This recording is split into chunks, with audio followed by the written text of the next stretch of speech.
أعوذ بالله من الشيطان الرجيم. سورة البقرة مدنية. ركوع نمبر 1. بسم الله الرحمن الرحيم. ومن الناس من يقول آمنا بالله وباليوم الآخر وما هم بمؤمنين يخادعون الله والذين آمنوا وما يخدعون إلا أنفسهم وما يشعرون.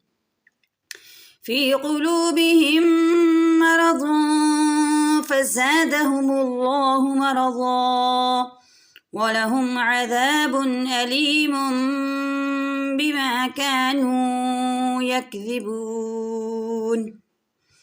وإذا قيل لهم لا تفسدوا في الأرض قالوا إنما نحن مصلحون ألا إنهم هم المفسدون ولكن لا يشعرون. وإذا قيل لهم آمنوا كما آمن الناس قالوا أنؤمن كما آمن السفهاء ألا إنهم هم السفهاء ولكن لا يعلمون. وإذا لقوا الذين آمنوا قالوا آمنا وإذا خلوا إلى شياطينهم قالوا إنا معكم إنما نحن مستهزئون. الله يستهزئ بهم ويمدهم في طغيانهم يعمهون.